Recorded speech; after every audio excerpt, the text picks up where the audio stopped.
Hello, you amazing friends. I'm honored to be LinkedIn Living with Hec Salgado. How you doing, Heck? What's going on?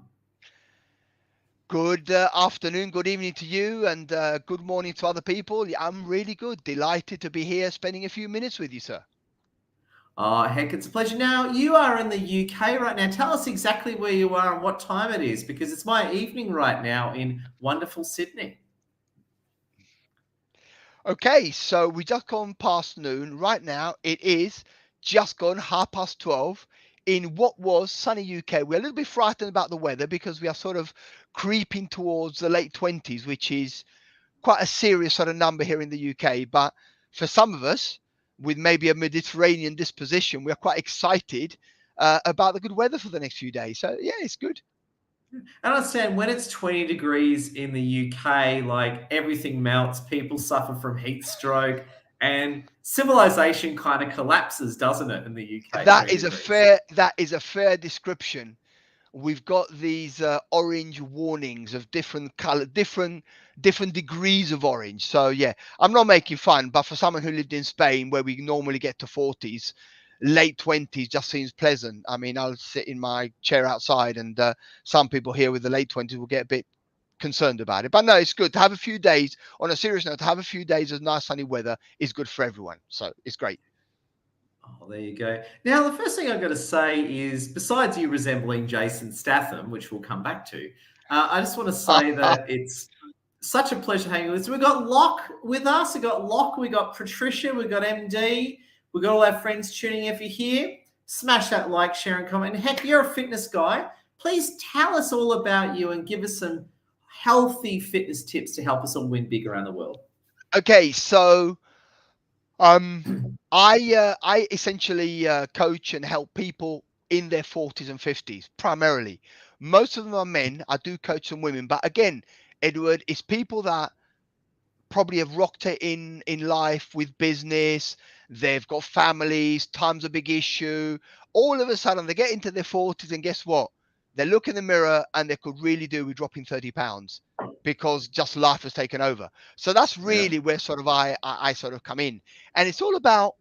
And I think what's important to reiterate is to make it easy, to make it simple, to not to make it super complicated. So it's all about getting good habits. So as you know, Edward, I'm big on sleep, getting that sleep really keyed in, the 7 hours a night, getting your water, getting those 2-3 liters in, getting some mild exercise where you walk and you enjoy it every day, and particularly exercise that you like to do, whether it's walking, whether it's running, whether you go to the gym a few times, and make whatever plan you make needs to be sustainable. Because guess what? If it's not sustainable, you stop doing it and it won't happen. And it's funny you say that because there's two things, and again, we talk a lot off camera for our wonderful fans around the world. If you've just tuned in, we got Patricia, we got Isaiah Smith, we've got Linda Sue Purcell Taylor, and Maru Scott Fox, we've got Sally Dawson, we've got the whole gang. So, welcome, like, share, and comment. Now, it's interesting, two things that you've really helped me with, and it does change your life is the sleep, absolutely. Getting more sleep. I find this the more you sleep is the less hungry you get and the less you eat. How does that work, Heck? Is that just me or is that a shared experience? I love the way you put that, Edward. It's a very good observation, and you really summarized it beautifully. So you've said, so the magic hour. So research recently from it was done by two universities. One was Oxford University, another university in China, and this came out around April. They've actually got it down to the fine science where they recommend the magic number, which I'm going to share with everyone, is 7 hours. That seems Hmm. to be, yes, it's true. There's a very small percentage of people that can get away with say 5.5, 6 hours. Very small percentage. The recommended amount to not to go under from an immune perspective to make sure your health is good is 6.5 hours. That should be the absolute bare minimum. 6.5 hours. Ideal is 7. And you're right. So what happens from at a physiological level standpoint? We got two hormones, right? We got ghrelin and leptin. Those are the two hormones. One will tell you stop eating, you're full, and the other one will tell you you need to eat because you're hungry. They're generated in different parts of the body, they're on different systems, and here's a magic bit, and you just said it before. When you start skipping sleep and you are sleep deprived, say 5.5, 6 hours. And the funny thing is, here's the big thing. If you have one bad night of sleep, you can knock out those two hormones by a fair percentage. They did some study in one of the universities, okay, over 5 or 6 days. And both of these hormones can get knocked out by 10 or 15%. So in other words, you're eating and the message of you are full is 15% out.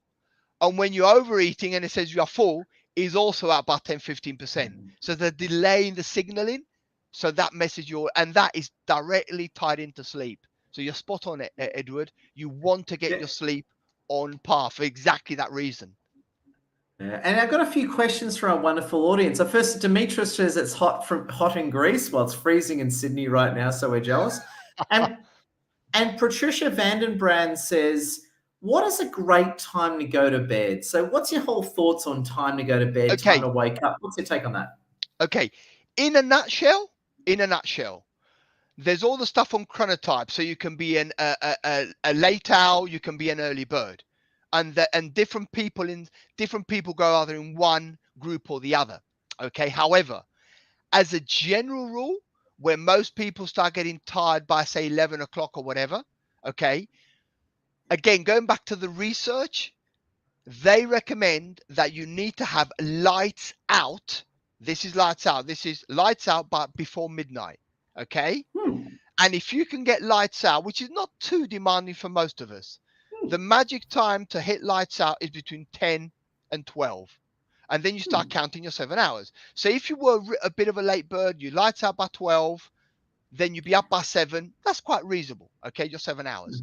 Now, the big thing here, and you and me have talked about this, Edward, is what you do the hour before lights out. That's the magic. So you need to think about a de-energize or power down hour, 1 hour before lights out. And you're reading a book, you're not on your phone, you're not on your TV, you don't have lights in your face. Forget all about that. So just work your way back for 1 hour. Do some reading, chill, maybe have a hot, warm bath or shower, whatever suits you. And have that hour of sort of taking it easy before lights out. That is the key. So here's my final comment on sleep if you want. Your morning starts the night before. So you can't plan a really good morning without having planned a really good evening. That is absolutely key. It's funny. Patricia says, thank you. And Locke says, total darkness gives 10% more rest. Isn't that true? Doesn't total darkness give a better quality sleep as well, Hec? That is spot on. Yes. So what they've discovered is we have the cells that actually detect light sit just behind the eye. Okay. There was some misinformation going on a few years ago that we had sort of light detecting cells all over the place. And they did a fun experiment by shining a light behind the knee. Then that came out to be a duff experiment because it was wrong. But the long and short is the only places we can sense light is behind our eyes. And even with blind people, even people that are blind, they still have the light detectors in many cases working behind the eyes. So going back to darkness, absolutely. Ideally, you want to sleep in a darkened room because even as you are asleep and behind your eyelids, you could still detect some light, which could have an effect on your sleep. What I normally do is I sleep with my back against a window. So what I find is what I do, my window's there, so I will sleep on my side and keep back. Yeah. And to be honest, there might be a little bit of light coming in through the window. I have found that with time, it has a minimum impact on me. But again, if you're optimizing your sleep, every little bit helps. And that is obviously one where you have blackout lights, blackout curtains. It's funny you say this.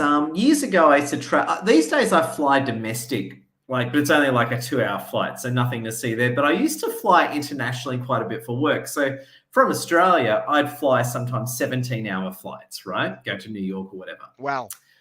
And I remember at that time, I got used to the idea of sleeping on a plane. I used to do this very funny thing, which used to get people would actually stop and take photos. Where what I do is, how you get the blanket on the plane, right? You get that one blanket, right? I'd actually ask for a second blanket. So I have one blanket over me, Then I'd put on the face mask, and then I'd put another blanket over my head and tuck it in. So I'm like a body strap there in the seat. And and one of my colleagues, and people thought it was, people had take photos. So I looked literally like a body strapped in the seat, covered in a blanket. But it gave me the best quality sleep, having Yeah, the eye protection plus yeah, the blanket covering my body as well. and probably I'm guessing, you know how it can get a little bit chilly on planes? It can get a Yes. little bit chilly. Oh You yeah. probably got to regulate your temperature just right, because you were probably warm enough, but not too warm, but without being Yeah. cold on a plane that you can't actually get the sleep. And obviously cutting out all the light would have been perfect. So that sounds like a logical plan, really. Yeah. I got a few comments from Barbara Vieira. Hey, Barbara. Barbara's one of our wonderful Latina friends. Barbara Vieira Hello, is talking Barbara. about Total Dark. Yeah, I'm actually catching up with Barbara. She lives in beautiful Queens, Brisbane, which is like our Florida in Australia. Brilliant. So we love you, love you, Barbara. Danica Gunther says, meditate or journal before sleep and have a glass of water before sleep. It helps with hunger and digestive system. Now, Danica has brought up water, right? Now, I'm now drinking more water. It's funny, when I drink more water, guess what? I don't have the appetite and I don't get as tired. So I find drinking more water, you end up eating less and you don't feel that fatigue. How does that work, Heck? Yeah, that's again another great point that you've just brought up on the water, which are absolutely spot on. Now, water does loads of things in our body from a physiological standpoint. Bear in mind that we are 65% water ourselves. So the big thing about water is probably the biggest one. It actually makes you feel good. You drink a good glass of water, and that you're just replenishing your Yeah, liquids. Now, that's yeah, a nice feeling in itself. Now, what really happens is it water helps on your temperature control in the body for one reason. It also um gets rid of toxins, so flushes out the toxins. Okay. Again, we just need that. There's a whole, if you actually Google what's good about water, there's about 6 or 7 things that come up. It's really, really good on many, many fronts. But in simple terms, you flush out the toxins, it makes you feel good, it helps you regulate your temperature, it reduces your hunger. And yeah, it's something that, funnily enough, a lot of people struggle with. Funnily enough, it's amazing how many people come and to be coached on my program, and they're drinking something like a liter a day, and they're doing other things, and just water doesn't feature. And one of the things that I will encourage them is to really ramp up their water, because it just helps with everything else. So yeah, that's a big one. And again, first thing in the morning, without having anything to eat, have that glass, and then just make sure you have those glass of water throughout the day, and try and get most of your water before 5 o'clock in the evening, and definitely before 8. Why? Because you don't want water to affect your sleep. If you're chugging loads of water by 8 or 9 o'clock, guess what? You're going to want to go yeah. to the toilet. It's going to mess up your sleep. So probably 9, half 9 is a good time. No more water, go to the toilet before you go to bed, and that will help on your sleep. Wow, it's funny, and I know you'll appreciate this, and quite a funny one. As I was in the army, I was in the army a very long time ago, and I remember when I was doing basic training, like basic recruit training, and they had this funny, and they really pushed the water theme. They're always like, drink more water, drink more water. It's a huge part of it because you would literally, for quite a few weeks at a time. I remember I had this period of basically 16 days where I would sleep 2 to 3 hours a night for 16 days straight. So you literally be up at Wow. 4 a.m., literally up at 4 a.m., and you'd be to bed by midnight or 1 if you're lucky, right? And you're doing that for weeks straight, right? And they would make you drink a lot of water. And they had this funny exercise. I think I could be wrong, and to the veterans out there, I'm sorry, but you had these basically green flasks that you drink, these green plastic flasks at the time, 20 years ago. And I think it held a pint of water, which is 750 milliliters, something like that. Again, I'm probably wrong, and everyone's going to yell at me, but they get you to fill it up, and you have to drink it. And to prove that you drink it, you have to hold it over your head like such, Love right? it. Love it. And obviously, if there was water left, you would get a cold surprise. So they literally make you go gluck, gluck, gluck, gluck, gluck, and then you got to hold it like that, right? And if I, you can't finish it, no problem. You can pour it over your head. But they would make you do that. And it was yeah, hilarious. I guess it was a way of getting used to being able to drink a decent amount of water in one go. And again, you can get. So I'll give you an example just on quantity. So I go, I like running, Edward. Yeah. Um, Yeah. I You do I like a uh, marathon daily, don't you? I do like running. So what I'll do if I come back from a hot run, one half a liter will go down easy. Within literally 5 minutes, I'll drink another half a liter. So I would have put a liter in my body probably within 10 minutes. And again, the body just gets used to absorbing and managing that amount of water. Yeah. So I can Yeah. see why you would have done that, which is great. Another mention as well from earlier, our wonderful friend Linda Sue Purcell Taylor, going back to the sleep. I hope you're still there, Linda. She's talking about sleep and body clocks, and Okay. it's the whole early bird night owl thing. How does that work? Are we born that way? Tell us about the whole night owl versus, because Okay. I'm a early bird and my wife Lassie's a night owl. How does this all work and come together? Yeah, well, they've determined that this is what you call chronotypes, Edward, right? And they determine several chronotypes. So you've got the early bird, okay? The early bird sort of kicks off. You can have, without getting into the detail, but just you can have an early bird and a super early bird, just sort of 4 o'clock in the morning type person. An early bird that's a 6 o'clock in the morning, okay? Yeah, that's And good. then that is very early bird. Then it goes into what the most of the population sits in, about 50-60% of the population sit in between an early bird and a late owl. Okay, so the majority of people will go somewhere between 7 and 11 o'clock at night. That's the sort of time. That's a majority. Then you've got Yeah. people that are your late owls, which really thrive. Okay, just 10, so just sort of 11, 12, 1 o'clock in the morning. Okay, and then you've got some who got quite disrupted sleep and struggle with anything. That's a small percentage. So what Quite you want late. to do, you probably, now here's the interesting thing. You can actually change your chronotype, believe it or not, or you can train yourself to go to bed at a different time. Let me explain. So some Hmm. people for years and years and years have been a bit of a late owl, but they realize that getting up at 9 o'clock in the morning just doesn't fit in with all the things they want to do, or even 8 o'clock. You can actually retrain yourself over, say, a couple of weeks by just forcing yourself to go to bed earlier, get up earlier, and you can literally shift your whole, if you want, life over a couple of hours. In other words, to go to bed, say, 10 o'clock at night and get up, say, at 6 o'clock in the morning. You can do that. But we are normally naturally predisposed to have a particular chronotype. Um, but I've give you an example.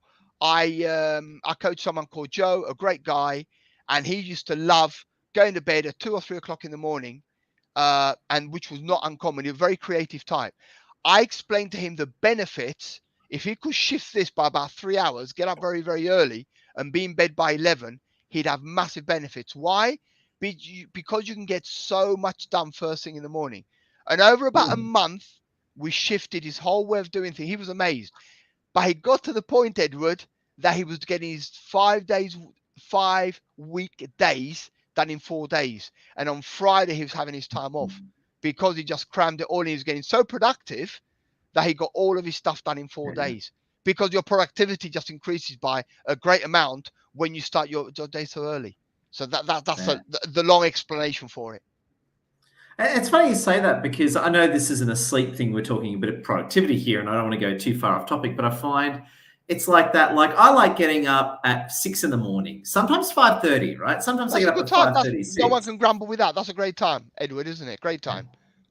It feels good because you're on your own. There's no one around. The first thing I like doing is I get up and then I'll make my way to the kitchen, get up my PC, and I'll just jump on LinkedIn. And it's just like me and LinkedIn with no distractions. And I No one find bothers that you. And I find that half an hour before your day begins is like that half an hour is like 3 hours during the day. So you get noticed, it's just you, and you get into that focus mode. There's no distraction. You're completely into that. And that focus feels good, doesn't it? Yeah, I think you've described it really, really well. Where you've got that first half hour that is your focus for yourself. Do whatever you want with it. And I would even say whether the first half hour or that first hour and a half, it depends what time you get up. The earlier you get up, the more time you got for yourself. And I think some people have a go at the 5 a.m. club, But let's be honest, if you can get up at 5 a.m. rested, you probably are 2 hours ahead of anyone else getting up at 7. And that is just such a valid point. And you alluded to it, didn't you, Edward, where you get up at sort of 5:30, 6 o'clock. I love that first. I love those first couple of hours in the morning. Yeah, it's just great. Get so much done. We've got a few mentions. Patricia Vandenbrand says, I'm an early bird as well, and she loves a focus. Zubar says, you know, likes to work from 9 to 6, and he's really enjoying it. Danica Gunther says, talking about water with lemon plus ginger plus mint leaf plus cayenne pepper is great throughout the day. Helps you detox your body. Water is life. I actually like lemon and hot water. So what I've been doing lately is, because it's our winter in Australia, and again, no one likes drinking cold water in winter. I've been boiling the kettle, piece of lemon, fill it up half full with water with the lemon, dissolves the lemon a bit, then you add cold water, and then you have a nice warm lemon drink, and it just feels good. Yeah. It's not dissimilar to having a cup of tea without the tea, just having the lemon, and you have lukewarm. I've done lukewarm water for ages. I remember going into the kitchen, having some hot water, putting some cold in it, mixing it to a nice temperature. That works a treat. Yeah, absolutely.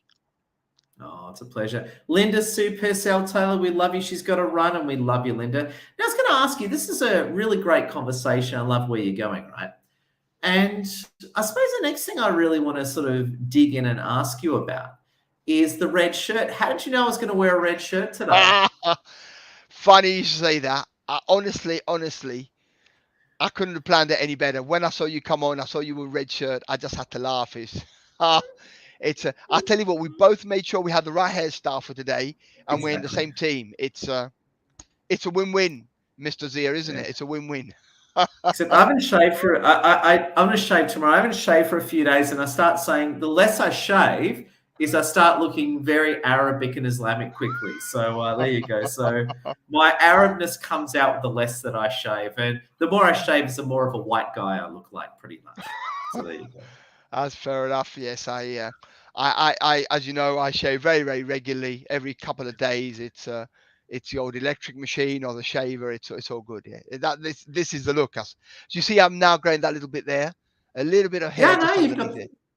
You've got like, it's like the Orlando Bloom. Doesn't Orlando Bloom have one of them? Something like that, just a little bit. That's the only hair that I can successfully grow. So that's that's what I have, and that's brilliant. That's brilliant. Now, the other question I had for you as well, and again, so just to give you some context, I turned 44 a few weeks ago, so I'm in my mid-40s. That's right. We celebrated your birthday. I recall. Yeah. We had a day on meeting on your birthday. Absolutely. Now, what was interesting is that, and this again, I don't want to go too much into lockdown because that's a bit of a storyline arc. But as you know, when you hit your 40s, be it you're male, female, black or white, handsome or beautiful, doesn't matter. But once you hit your 40s, weight control becomes harder. You just can't cram in the kebabs and shawarma at McDonald's like you used to, right? And I was going to say, and a lot of people here are at least 40, and I certainly am. To those who are in their 40s or about to enter their 40s or even older, what do you say to people in their 40s to sort of deal with age and get control of their health? Yes, I think having a bit of a clear path and realization that as you pointed out, Edward, it does get harder as you get older. So what you could get away with murder in your 30s, have 5 pizzas, 10 pints, and you got up the following day feeling fine when you're 30. You try that at 45, and you're going to feel rubbish for several days. You just wouldn't even do it. You can't. Your body doesn't metabolize the same way. It needs more rest and so forth. And I think as you get into your 40s, one thing, several things, and I like to keep it to a handful, right? I keep it super simple. We've covered sleep, we've covered hydration, we've covered those two quite well. I think then there's 2 more things I'd like to throw into the mix. One is movement and activity. Now we are not talking here running marathons and spending 2 hours in the gym. We can keep it super simple. If you think of walking half an hour every day, whether it's first thing in the morning, without any breakfast, great. Whether you want to do it after lunch and aid your digestion, great. Whether you want to do it in the evening, walk the dog, you've had enough of work, and then you rest your mind. It doesn't matter.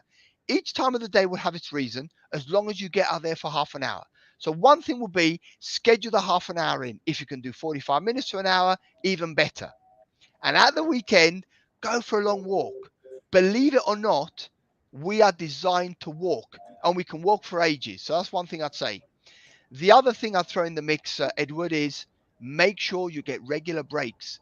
It's so easy, jump on a Zoom call after a Zoom call after a Teams call, and before you realize you've been sitting down for 4 hours, call after call. Here's a little bit of a key. One of the things I do, because I spend a lot of time online and on with these things and working in this way, I will often purposely leave a gap between a meeting where there's 5 or 10 minutes or where there's half an hour, just so I can try to get up 10 or 15 minutes. One of the things I encourage people to do is I like short meetings. So if I can do a meeting in 30 minutes instead of an hour, I will encourage the other person. Or the other good one is I very rarely do an hour meeting. I do a 45. Most hour meetings you can squeeze into 45. It keeps your people keen and you get a 10 or 15 minute break. So these are little things that I would add. It's funny. So what I always do is whenever I book a meeting with someone, I only put in half an hour, right? Because it's in your head, in that person's head, you've only booked half an hour. So if you go for 45 minutes, you run overtime. So I used to book 1 hour meetings and the meetings would go for 1.5 hours. I now book half an hour meetings and the meetings either go for 28 minutes or 48 minutes. And I find that's very good because I tell you what, from a quality of work point of view, like if I have a meeting with someone, right, and let's say it's quite a serious meeting and I'm going through, and again, I'm a LinkedIn specialist, I'm doing hardcore LinkedIn stuff. I need half an hour to relax. If I just jump into my next meeting, you're only going to get 50% of Edward, which is not a service on the client. So I think the whole sort of ramming the Zooms one after the other, it's a false economy. I don't think it's a good strategy at all, and it's just not worth it. That is exactly so if I had 2 clients back to back, I would make sure I've got at least 10 minutes between the clients just to make sure that I can reset, make some notes, go up, have a water, go to talk, whatever it is, have that break so I can be at my best for the next person. And I think you really hit on the head there, Edward. 50% of Edward is just not good enough. And but it's so easy to schedule 4 calls one after the other. I think now we're in this sort of hybrid world where so much is done online. We need to get smarter at using the technology we have available. And let's be honest, once you become aware of it, you can do something about it. Yeah, totally.